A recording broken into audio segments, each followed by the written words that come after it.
Hello and welcome to SPMIS Academy. Today we'll analyze important newspaper articles of 30th September 2024. Please note you can download the PDF version of today's newspaper analysis by clicking the link given in the comment section.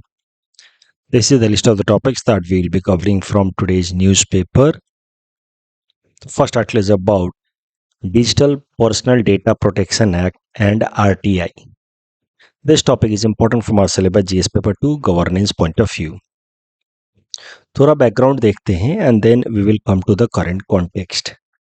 तो हमने कई दफ़ा newspaper analysis में discuss किया है, हाल फिलहाल में भी देखा था कि कैसे साल 2017 में सुप्रीम कोर्ट ने पुट्टास्वामी जजमेंट में कहा कि right to privacy is a fundamental right under article 21 right to life and personal liberty के अंतर्गत। तो right to life and personal liberty जो हमारा आर्टिकल 21 फंडामेंटल राइट प्रोवाइड करता है, उसके एम्बिट को सुप्रीम कोर्ट ने सक्सेसिव जजमेंट्स के थ्रू काफ़ी एक्सपैंड किया है। तो उसी दौरान साल 2017 में सुप्रीम कोर्ट ने राइट टू प्राइवेसी को भी हमारा एक फंडामेंटल राइट बना दिया as per this Puttaswamy judgement of 2017। अब राइट टू प्राइवेसी हमारा फंडामेंटल राइट है, तो इसके अंतर्गत फिर सुप्रीम कोर्ट ने आगे बिल्ड करते हुए इन सक्सेसिव जजमेंट्स कहा कि informational privacy will also come under right to privacy. What is informational privacy? तो हमारे से संबंधित जो भी इंफॉर्मेशन है उनका इस्तेमाल हमसे पूछ करके ही किया जाए, हमारे कंसेंट से ही किया जाए, तो माना जाएगा कि हमारी इंफॉर्मेशनल प्राइवेसी रिस्पेक्ट की जा रही है, otherwise it is getting breached. आपकी कोई भी इंफॉर्मेशन, फॉर एग्जांपल आपका हेल्थ रिलेटेड इंफॉर्मेशन, आपने ब्लड टेस्ट कराया और उसका रिपोर्ट आया, वो रिपोर्ट में जो भी आपसे आपके ब्लड रिलेटेड इंफॉर्मेशन है, आपके बॉडी के हेल्थ रिलेटेड इंफॉर्मेशन है, अगर उसका इस्तेमाल आपसे बिना पूछे हुए किया जा रहा है तो आपकी इंफॉर्मेशनल प्राइवेसी, क्योंकि वो इंफॉर्मेशन आपसे संबंधित है, तो अगर वो डेटा का इस्तेमाल आपसे बिना पूछे हुए किया जा रहा है तो आपकी इंफॉर्मेशनल प्राइवेसी ब्रीच हो रही है। और सुप्रीम कोर्ट ने कहा कि informational privacy is also part of right to privacy which is a fundamental right under article 21। और फिर इंफॉर्मेशनल प्राइवेसी को सिक्योर करने के लिए, यानी कि हमसे संबंधित जो भी हमारे डेटा है उसको प्रोटेक्ट करने के लिए फिर भारत सरकार एक कानून लेकर के आई। चूंकि अभी एक फंडामेंटल राइट हो गया इंफॉर्मेशनल प्राइवेसी, तो इसको प्रोटेक्ट करना भारत सरकार की जिम्मेदारी हुई। तो उसको प्रोटेक्ट करने के लिए भारत सरकार एक कानून लेकर के आई, digital personal data protection act of 2023। तो ये जो digital personal data protection act of 2023 लाया गया पिछले साल, इसके अंतर्गत जो भी इंडिविजुअल जिसकी भी डेटा पब्लिक डोमेन में अलग अलग पर्पसेस से जा रही है, उसके डेटा को प्रोटेक्ट करने का टारगेट रखा गया। So it's a comprehensive law aiming at providing informational privacy protection with respect to processing, storing या सिक्योरिंग पर्सनल डेटा। इस कानून की मदद से a proper definition of rights and duties of data principal, data fiduciary and data processor was defined. तो पहले देख लेते हैं ये तीनों लोग हैं कौन। इस कानून के हिसाब से डेटा प्रिंसिपल वो इंसान है जिसके रेस्पेक्ट में डेटा पब्लिक डोमेन में रखा गया है, जैसे हमारा आपका इंफॉर्मेशन फेसबुक पे, ट्विटर पे, इंस्टाग्राम पे, जो भी इंफॉर्मेशन अगर मेरा आपका डेटा वहाँ पे हमने खुद फीड किया है या किसी और ने अगर रखा है, तो उस केस में हम हो गए डेटा प्रिंसिपल। डेटा प्रिंसिपल वो इंडिविजुअल जिसके रिस्पेक्ट में डेटा या जिसका डेटा पब्लिक डोमेन में रखा गया है, जिसके डेटा प्रोटेक्शन की बात चल रही है यहाँ पे, उसको कहा जाएगा डेटा प्रिंसिपल। तो सरल भाषा में data principal is the individual whose data is being processed. Data fiduciary होगा वो पार्टी जो डेटा कलेक्ट कर रहा है। फॉर एग्जांपल अगर हम अपने से संबंधित डेटा गूगल पे डालते हैं, उसके अलग अलग प्लेटफॉर्म्स पे डालते हैं, सो उस केस में Google is collecting information and sending it to the third party, to some other party. तो उस केस में Google will be known as data fiduciary and that third party will be known as data processor. तो Google पे मान लीजिए किसी company का profile है, वहाँ पे हम अप्लाई कर रहे हैं जॉब के लिए, तो गूगल की मदद से उस कंपनी के वेबसाइट पे जाकर के हम जॉब के लिए अप्लाई कर रहे हैं। Google would be known as fiduciary and that company जहाँ पे हम अपने डेटा पुट कर रहे हैं, जो अब उस डेटा को लेकर के प्रोसेसिंग करेगी, इवैल्यूएट करेगी हमारे कैलिबर को, वो कंपनी इस केस में कही जाएगी डेटा प्रोसेसर। तो 3 लोग हो गए, data principal, data fiduciary and data processor. तीनों के क्लियरली राइट्स एंड ड्यूटीज को डिफाइन किया गया है with help of this law. Data principal, उसके राइट्स साफ साफ हैं कि हमें अधिकार है हमारे डेटा का किस किस तरीके से प्रोसेसिंग किया जा रहा है उसको जानने का। So we have right to obtain information about processing of our data, plus we have right to seek correction and erasure of our personal data. तो आपने मान लीजिए कहीं पे किसी प्लेटफॉर्म पे अपना पर्सनल डेटा रखा था, पहले सबमिट खुद ही किया था, लेकिन अब आप चाहते हैं कि वहाँ से आपका पर्सनल डेटा हटा दिया जाए। किसी क्रेडिट कार्ड कंपनी को अपना डेटा दिया है, कहीं और किसी सोशल मीडिया प्लेटफॉर्म पे अपना डेटा दिया है, now you want that data to be erased या करेक्टेड, तो you have that right as per this law. लेकिन डेटा जो प्रिंसिपल हैं, यानी कि हमारे आपके इंडिविजुअल्स जैसे इंडिविजुअल जिनके अधिकारों को प्रोटेक्ट करने की यहाँ बात चल रही है, उनके कुछ ड्यूटीज भी हैं। ड्यूटी है कि हम अननेसेसरी कोई फ्रीवोलस कंप्लेन ना रजिस्टर करें, क्योंकि इस केस में अगर हमारा डेटा इरेज नहीं किया जाता है डिस्पाइट आवर रिक्वेस्ट, या उसको करेक्ट नहीं किया जाता है डिस्पाइट आवर रिक्वेस्ट, तो डेटा फिड्यूशियरी या डेटा प्रोसेसर के अगेंस्ट हम लोग कंप्लेन रजिस्टर कर सकते हैं as per this law. But हमारी ड्यूटी है कि हम फ्रीवोलस, नकली कंप्लेन, फर्जी कंप्लेन, अननेसेसरी कंप्लेन रजिस्टर ना करें। दूसरा, डेटा प्रिंसिपल्स की भी ये जिम्मेदारी है कि दे do not impersonate other persons in specified cases. For example, किसी प्लेटफॉर्म पे जाकर के आपने अपना सोशल मीडिया प्रोफाइल बना दिया with name MS Dhoni, Indian cricketer, former Indian captain, so you are impersonating MS Dhoni, and that one has to not do. That would be deviation from the duty defined for data principal. Data processor और data फिड्यूशरीज के भी obligation या आप कह सकते हैं duty clearly define की गई है कि they have to develop a proper security safeguard on their platforms, कि डेटा ब्रीच ना हो। उसके अलावा अगर रिक्वेस्ट आता है डेटा प्रिंसिपल की तरफ से कि उसके डेटा को इरेज किया जाए, तो उसके डेटा को इरेज करना है आपको with in the time frame. उसके डेटा को अगर करेक्ट करने का रिक्वेस्ट आता है तो उसके डेटा को आपको करेक्ट करना है with in the time frame. तो इस तरीके से digital personal data protection act 2023 में लाया गया। अब ये जो कानून लाया गया था साल 2023 में, उसको लेकर के एक कंसर्न जो हाल फिलहाल में सामने आई है वो ये है कि इस कानून की मदद से RTI, right to information act, का भी एक प्रोविजन चेंज किया गया था।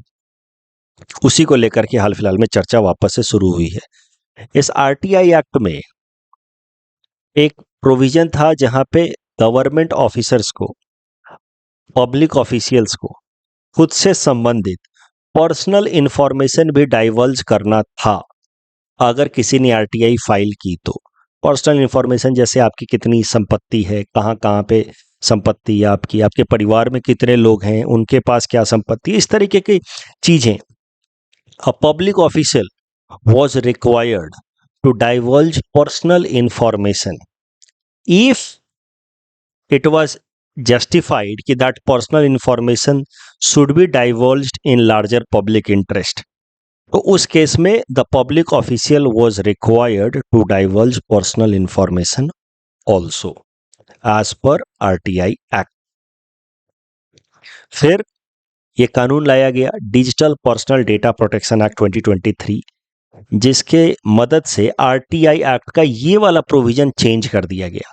So digital personal data protection act ने RTI कानून में भी बदलाव किया एक, सेक्शन 8 सब क्लॉज जे आई में बदलाव किया गया है। Now a public official is not required to divulge personal information even if it is justified कि that personal information must be divulged in larger public interest।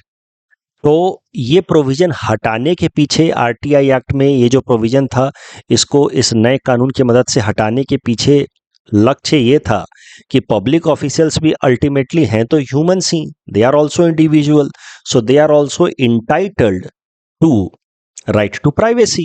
इसलिए उनका भी पर्सनल इंफॉर्मेशन पब्लिक डोमेन में नहीं जाना चाहिए under RTI act. But NITI Aayog ने, कई सारे अपोजिशन पार्टीज ने, इनफैक्ट सिविल सोसाइटी एक्टिविस्ट्स ने इस स्टेप को क्रिटिसाइज किया है कि भारत सरकार ने जो आरटीआई कानून के अंतर्गत जो पब्लिक ऑफिशियल्स के पर्सनल इंफॉर्मेशन को डाइवल्ज करने वाला प्रिंसिपल था, उसको बदला है। ये कहीं ना कहीं करप्ट एक्टिविटीज को और नेपोटिज्म को सपोर्ट कर सकता है इन फ्यूचर। तो that is why this particular decision of digital personal data protection act, जिसकी मदद से आरटीआई प्रोविजन को अमेंड किया गया है, where public officials are now exempted from divulging their personal information even if it is justified that that was required in larger public interest, that has been criticised by even government of India's agency Niti Aayog. The government ignored Niti Aayog red flag that data protection law could weaken RTI. Government ने नीति आयोग के suggestion के बावजूद भी ये कानून लाया और RTI act को वीकेन किया है as far as the obligation over public officials are concerned. यही है न्यूज। इस टॉपिक डिस्कशन के बेसिस पे प्रीलिम्स प्रैक्टिस क्वेश्चन हमने दे रखा है। Please attempt this question and submit the answer in the comment section. जो अभी हाल फिलहाल में यूपीएससी मेंस हुआ है, वहां पे राइट टू प्राइवेसी के ऊपर ये प्रश्न पूछा गया था 15 मार्कर में। Right to privacy is a fundamental right associated with article 21 of the constitution. इसको आपको एक्सप्लेन करना था और फिर आपको डिस्कस करना था कि जो डीएनए टेस्टिंग की जाती है कभी कभार अनबॉर्न चाइल्ड की, यानी कि when the child is in the womb itself, to establish the paternity कि हु इज द फादर, ये क्या किसी इंडिविजुअल के राइट टू प्राइवेसी के वॉयलेशन की तरह देखा जा सकता है? उस मदर के राइट टू प्राइवेसी के वॉयलेशन की तरह देखा जा सकता है क्या? उस बच्चा जो अनबॉर्न चाइल्ड है उसके राइट टू प्राइवेसी के वॉयलेशन की तरह देखा जा सकता है क्या? या जिन प्रोस्पेक्टिव मेल इंडिविजुअल्स के डीएनए से मैचिंग की जा रही है, क्या उनके राइट टू प्राइवेसी के वॉयलेशन की तरह देखा जा सकता है क्या? ये था प्रश्न। राइट टू प्राइवेसी, आर्टिकल 21 का रिलेशन थोड़ा सा एस्टैब्लिश करना था, फिर डीएनए टेस्टिंग और राइट टू प्राइवेसी को एक्सप्लोर करना था आपको। ये जो प्रश्न है ना, ये जीएस पेपर 2 में तो आया है, लेकिन एथिक्स पेपर में भी आ सकता है। ये क्लियर कट एक केस है एथिकल डायलेमा का, जहां पे एक तरफ लोगों के राइट्स टू प्राइवेसी की बात है, दूसरी तरफ जस्टिस की बात है। Right to privacy against justice. तो जो मदर है या फिर आप कह सकते हैं जो प्रोस्पेक्टिव फादर है, उसको जानने का अधिकार है कि जो अनबॉर्न चाइल्ड है उसका रियल फादर है कौन, तो जस्टिस भी है।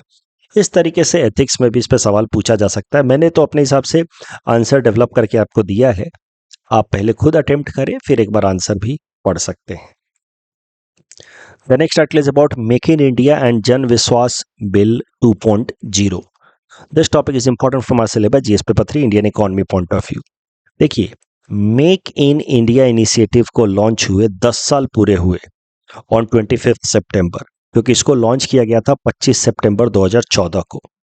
मेक इन इंडिया इनिशिएटिव को लॉन्च करने के पीछे का जो 2 मुख्य लक्ष्य था भारत सरकार का, वो था मैन्युफैक्चरिंग सेक्टर में या मैन्युफैक्चरिंग सेक्टर का contribution in overall GDP of Indian economy को बढ़ा करके 15% से 25% तक पहुंचाना है। तो जब मेक इन इंडिया इनिशिएटिव लाया गया, उस टाइम में मैन्युफैक्चरिंग सेक्टर का contribution in Indian GDP was about 14 to 15%, उसको इंक्रीज करके 25% करना है। दूसरा, कम से कम 100 मिलियन एडिशनल जॉब्स क्रिएट करने हैं फ्रॉम मैन्युफैक्चरिंग सेक्टर। तो मेक इन इंडिया इनिशिएटिव, सरल भाषा में आप कहें तो उसका मुख्य लक्ष्य था मैन्युफैक्चरिंग सेक्टर को स्ट्रेंथन करना। जिन स्टूडेंट्स को भी मैंने मेंस की क्लासेस इकोनॉमी की पढ़ाई हैं या बिल्कुल पूरा इकोनॉमी पढ़ा चुका हूं मैं, तो बिल्कुल आखिरी आखिरी में जो मैं एक कॉन्सेप्ट सिखाता हूं आपको, प्री मच्योर डी इंडस्ट्रियलाइजेशन, जहां पे मैं आपको बताता हूं कि कैसे इंडियन इकोनॉमी का जो मैन्युफैक्चरिंग सेक्टर है वो मच्योर होने से पहले ही वीकेन हो गया या डिक्लाइन कर गया बिकॉज ऑफ एलपीजी रिफॉर्म्स। तो उसी प्रॉब्लम को एड्रेस करने के लिए लाया गया मेक इन इंडिया, जहाँ पे मैन्युफैक्चरिंग सेक्टर को वापस से रिवाइव करने का लक्ष्य रखा गया। उसका overall share in Indian economy 15% से बढ़ा करके 25% and 100 million additional job create करने का टारगेट रखा गया। इससे फायदा क्या होगा? देखिए, मैन्युफैक्चरिंग सेक्टर का एम्प्लॉयमेंट इलास्टिसिटी ज्यादा है as compare to service sector. Employment elasticity होता क्या है? सरल भाषा में कहें तो ability of a sector to contribute to job creation opportunities with respect to its contribution towards the GDP. सरल भाषा में 1 करोड़ जीडीपी की तरफ कंट्रीब्यूशन किया मान लीजिए, तो उस कंट्रीब्यूशन के दौरान कितनी नौकरियां क्रिएट की, ये कहा जाएगा एक पर्टिकुलर सेक्टर का एम्प्लॉयमेंट इलास्टिसिटी। अगर सर्विस सेक्टर की तुलना में मैन्युफैक्चरिंग सेक्टर की बात की जाए तो सर्विस सेक्टर में हो सकता है कि 1 करोड़ का जीडीपी में कंट्रीब्यूशन के लिए 1 या 2 ही एम्प्लॉयमेंट अपॉर्चुनिटीज क्रिएट हो, क्योंकि सर्विस सेक्टर के अंदर लोग हाईली स्किल्ड होते हैं। मान लीजिए कोई 2 कोडर्स हैं, 2 सॉफ्टवेयर इंजीनियर है, दोनों का पैकेज है 50-50 लाख रुपए सालाना, तो उन दोनों ने साल भर में जो भी सर्विस प्रोड्यूस किया उसका वैल्यू क्या हुआ? 1 करोड़। तो जीडीपी की तरफ कंट्रीब्यूशन कितना हुआ? 1 करोड़, लेकिन नौकरियां तो बस 2 ही बनी। वहीं अगर मैन्युफैक्चरिंग सेक्टर में बात की जाए तो 1 करोड़ जीडीपी में कंट्रीब्यूशन के लिए कम से कम 10 लोगों को जॉब मिलेगी। 10 लाख का पैकेज होगा 10 लोगों का, तो 1 करोड़ का जीडीपी की तरफ कंट्रीब्यूशन करने के दौरान 10 नौकरियां बनी। तो पॉइंट इज कि नंबर ऑफ जॉब्स क्रिएटेड पर 1 crore contribution towards economy would be roughly a kind employment elasticity, and which is higher in manufacturing sector as compared to service sector. And reason is simple, जिस sector में skill requirement ज़्यादा होता है वहाँ पे GDP में contribution ज़्यादा होता है, बट उस प्रोपोर्शन में जॉब क्रिएशन नहीं हो पाता। तो सर्विस सेक्टर में स्किल ज़्यादा चाहिए होता है, इसलिए सर्विस सेक्टर जीडीपी में कंट्रीब्यूशन ज़्यादा करता है, बट उस हिसाब से जॉब क्रिएशन नहीं करता है। ये तो मैंने मोटा मोटा आपको समझाया एम्प्लॉयमेंट इलास्टिसिटी। टेक्निकल डेफिनेशन कुछ ऐसा हो सकता है, it is the measure of percentage change in employment associated with 1% change in economic growth. तो इकोनॉमिक ग्रोथ में इंक्रीमेंट जितना हुआ और उस हिसाब से जॉब एक्स्ट्रा एडिशनल क्रिएट कितना हुआ, उसका जो रेशियो होगा वो एम्प्लॉयमेंट इलास्टिसिटी होता है। सरल भाषा में, higher the employment elasticity of a sector, more jobs will be created by the sector for same amount of contribution towards GDP.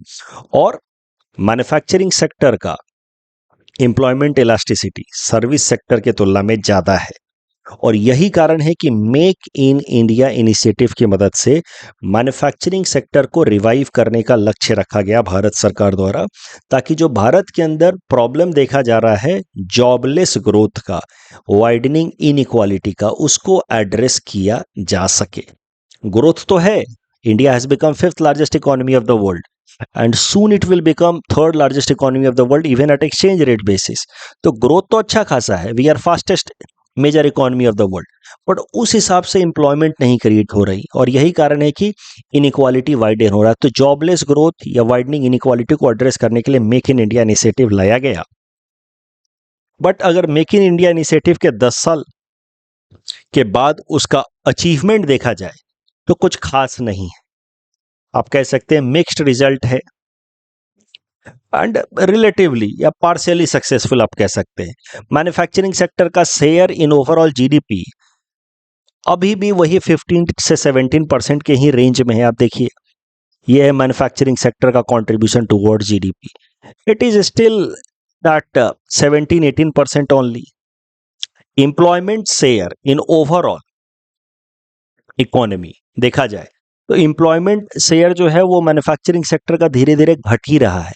It was 12.6%। जितनी भी जॉब्स क्रिएशन होती है उसमें से 12.6% जॉब क्रिएट हो रही थी from manufacturing sector by 2011-12। It has come down to 11.4% in 2022-23। तो कहीं ना कहीं outcome of make in India has not been in line with the goals established for itself, and that is why इसी article में कहा गया है कि इंटरवेंशन की जरूरत है। भारत सरकार को प्रॉपर पॉलिसी लाने की जरूरत है in order to boost make in India and make it capable of attaining the goals. तो ये हो गया द हिंदू में जो आर्टिकल आया था उसमें चर्चा की गई मेक इन इंडिया को रिवाइव करने के लिए क्या करने की जरूरत है और क्या अभी तक हमने अचीव किया है। बहुत ज़्यादा कुछ हम अचीव नहीं कर पाए as per the established target. और ये है असम ट्रिब्यून का आर्टिकल जहां पे मेक इन इंडिया में कुछ बदलाव कर रही है भारत सरकार। मेक इन इंडिया के अंदर बदलाव नहीं कर रही है, बेसिकली मेक इन इंडिया को बूस्ट करने के लिए कुछ नए इनिशिएटिव लेकर के आ रही है सरकार। उसका नाम है जन विश्वास बिल। तो उसको भी इसी के साथ देख लेते हैं। देखिए, Jan Vishwas law it has been brought in order to support make in India initiative. इसके अंतर्गत कुछ minor offences on behalf of industries, छोटे छोटे ऑफेंसेस सेंट्रल गवर्नमेंट के कानून के हिसाब से या स्टेट गवर्नमेंट के कानून के हिसाब से छोटे छोटे ऑफेंसेस को एग्जेम्प्ट कर दिया गया, डीक्रिमिनलाइज कर दिया गया। मतलब कंपनियां हैं, अगर आपसे ये लैप्स हो जाता है, अगर एम्प्लॉयज़ को टाइम पे आपने उनका बिल क्लियर नहीं किया, उनका ड्यू क्लियर नहीं किया, तो that could be considered as an offence. उनको अगर सेफ्टी प्रोविजंस ठीक से अवेलेबल नहीं कराए तो that could be considered as an offence. इस तरीके से छोटे छोटे जो ऑफेंसेस थे उसको डीक्रिमिनलाइज करके कंपनियों को इनेबल करने की कोशिश की जा रही है मैन्युफैक्चरिंग सेक्टर में कि वो बिना किसी डर के अपने प्रोडक्शन को मैनेज करें ताकि मेक इन इंडिया इनिशिएटिव को सपोर्ट मिल पाए। यही है जन विश्वास लॉ। जन विश्वास लॉ पहले लाया गया था, अब लाया जा रहा है जन विश्वास बिल 2.0, यानी कि उसी में थोड़ा एक कुछ और नया कानून लाया जा रहा है जिसके अंतर्गत 100 new rules and laws will be brought in order to simplify the functioning of manufacturing sector, ताकि ईज ऑफ डूइंग बिजनेस बढ़े और मेक इन इंडिया इनिशिएटिव को सपोर्ट मिले। तो मेक इन इंडिया क्यों लाया गया हमने वो देखा, प्रॉब्लम ऑफ जॉबलेस ग्रोथ को एड्रेस करने के लिए। क्या लक्ष्य है मेक इन इंडिया का वो देखा हमने, मेक इन इंडिया का आउटकम अभी तक देखा, और मेक इन इंडिया को सपोर्ट करने के लिए हाल फिलहाल में क्या कर रही है सरकार। जन विश्वास लॉ पहले लाया था 1-2 साल पहले, अब जन विश्वास लॉ 2.0 लेकर के आ रही है, हमने ये भी देखा। इस डिस्कशन के बेसिस पे प्रीलिम्स प्रैक्टिस क्वेश्चन हमने आपको दे रखा है। Please attempt this question and submit the answer in the comment section. The next article is about Lux Zeppelin experiment. This topic is important from our syllabus GS paper 3 science and technology point of view. देखिए, पहले थोड़ा सा समझते हैं dark matter के बारे में और फिर आएंगे करंट कॉन्टेक्स्ट पे। तो साइंटिस्ट्स का मानना है कि दुनिया भर में जितने भी स्टार्स, गैसेस, प्लैनेट्स, जो कुछ भी मटेरियल फॉर्मेट में हो सकते हैं, उन सबको अगर एक साथ मिला भी लिया जाए तो that at best constitute about 15% of overall universe. जो चीजें हम देख पा रहे हैं अपनी आंखों से, प्लैनेट्स, स्टार्स, या जिनको फील कर पा रहे हैं गैसेस एंड ऑल, अगर उन सारी चीजों को मिला भी लिया जाए, वैसे तो उनमें भी सारी चीजों को अभी तक हम लोग एक्सप्लोर नहीं कर पाए हैं।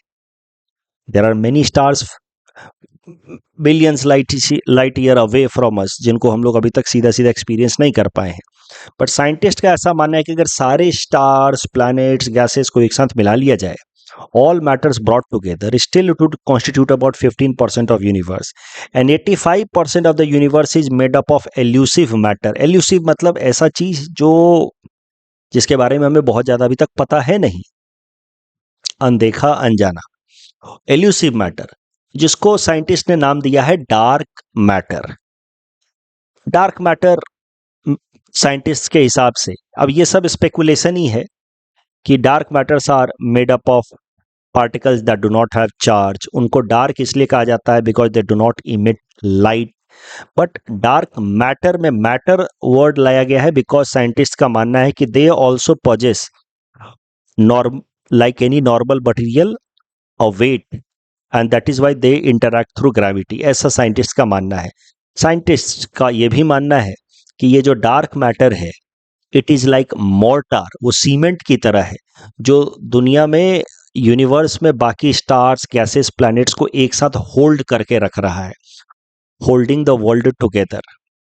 लेकिन as I have already told you everything about this dark matter is speculation, including this number कि 85% तक पूरा जो यूनिवर्स है वो डार्क मैटर से बना है, वो चार्ज नहीं है, डार्क है, लाइट इमिट नहीं करते और उनका भी मास है, वो पूरे यूनिवर्स को एक साथ होल्ड करके रख रहे हैं। ये सब कुछ अभी तक स्पेकुलेशन ही है, बहुत ज़्यादा कुछ हमें डार्क मैटर के बारे में पता नहीं है।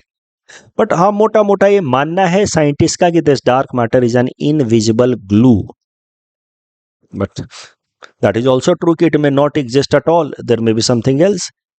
कुछ कुछ साइंटिस्ट का ये भी मानना है कि ये 15% नहीं, दुनिया जितनी हम जानते हैं यूनिवर्स वो सिर्फ 5% ही है, और या जितना भी हमने पॉसिबल है जानना प्लैनेट्स स्टार्स वो 5% ही हैं, बाकी सब कुछ मिलाकर के 95% है। बट जो एडिशनल चीज़ें हैं वो सिर्फ डार्क मैटर नहीं है, एक अलग तरह की एनर्जी भी है जिसको वो लोग डार्क एनर्जी कहते हैं। So let's not go there, let's not make things unnecessarily complex. इस आर्टिकल में जो बातें लिखी हैं वो मानते हैं। साइंटिस्ट का मानना है कि लगभग 15% तक जो पूरा का पूरा हमारा कॉस्मोलॉजी है made up of stars, gases and planets, and 85% is made up of elusive matter known as dark matter.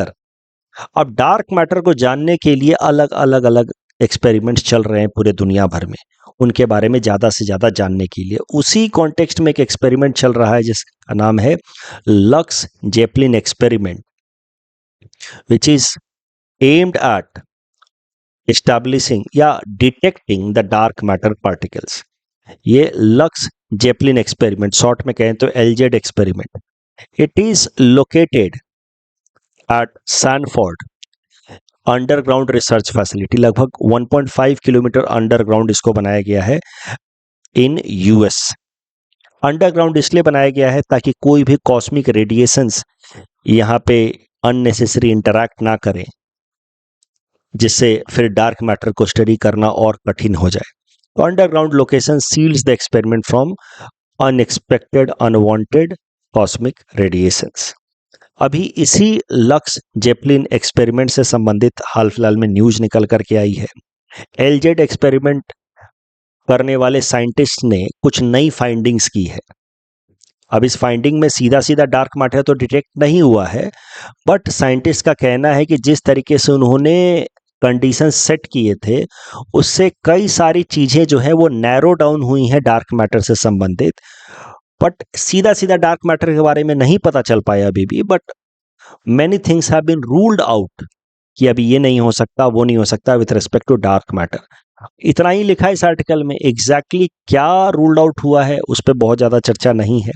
The point is कि scientist are narrowing down things or understanding about a dark matter, but they are still far away from exactly understanding what this dark matter is and what it constitutes of.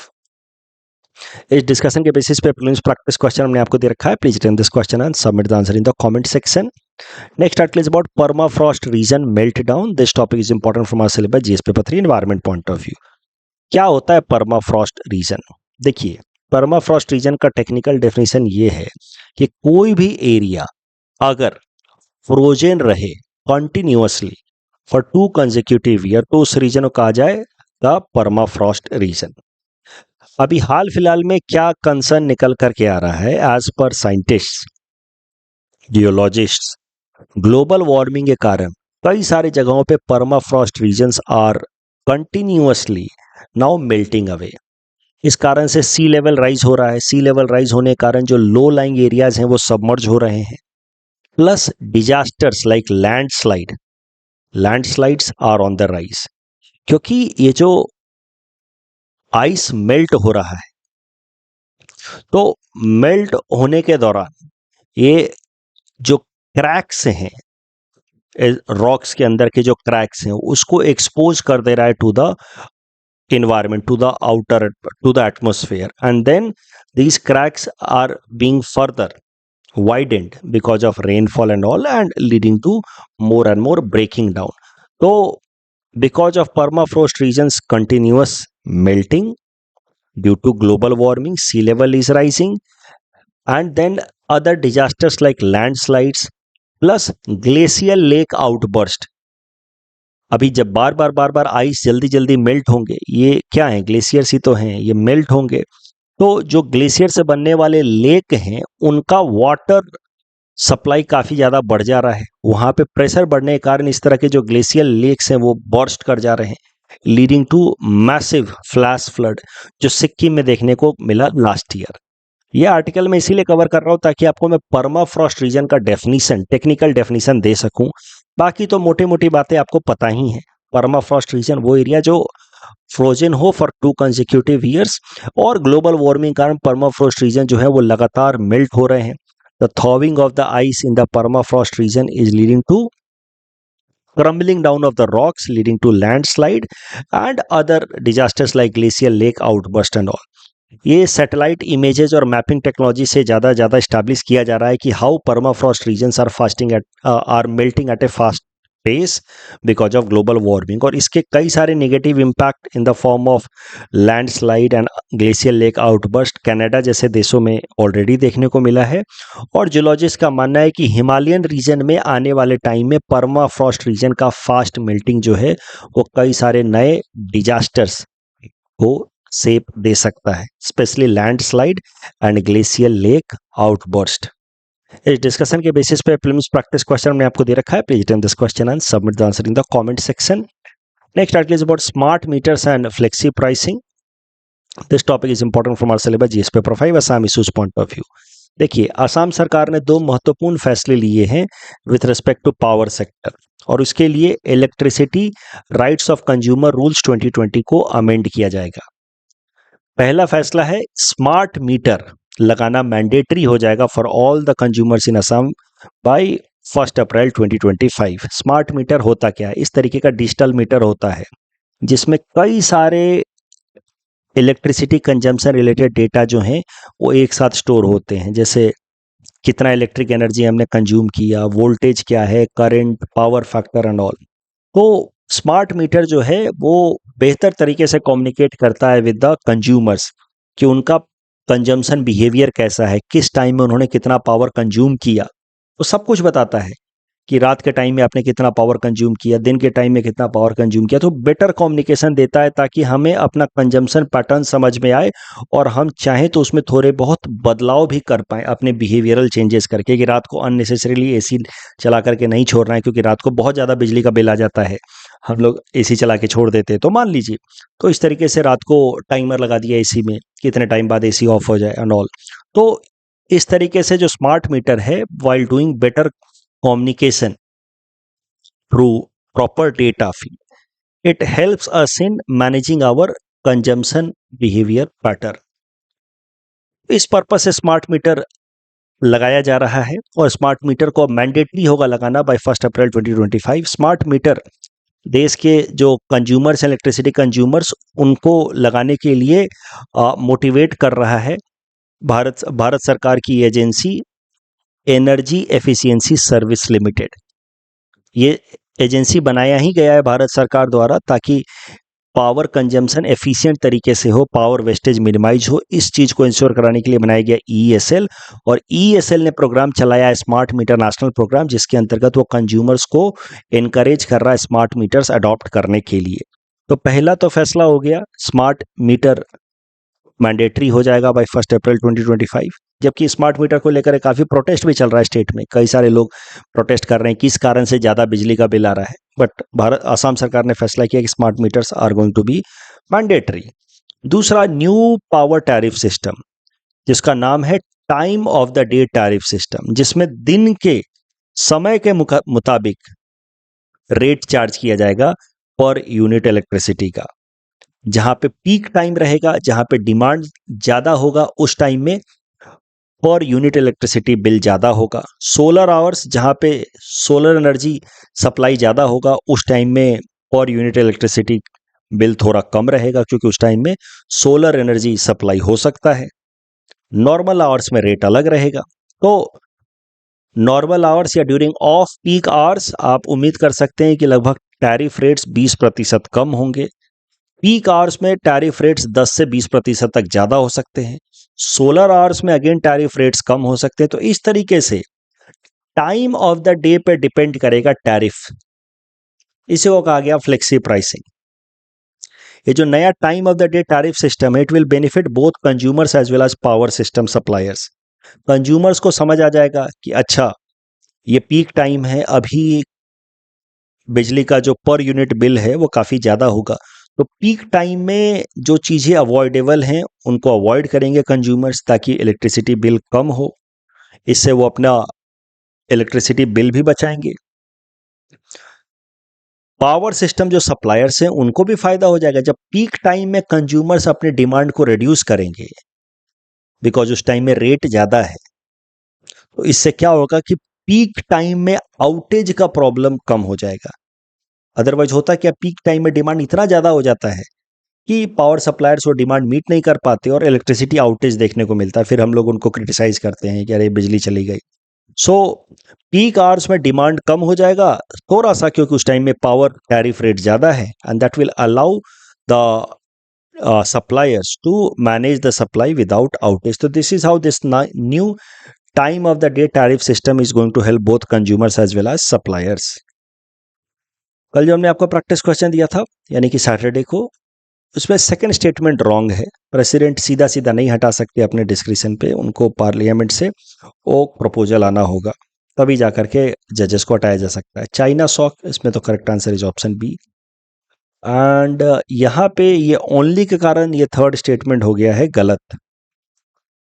That's all from our side for today. Thanks for watching.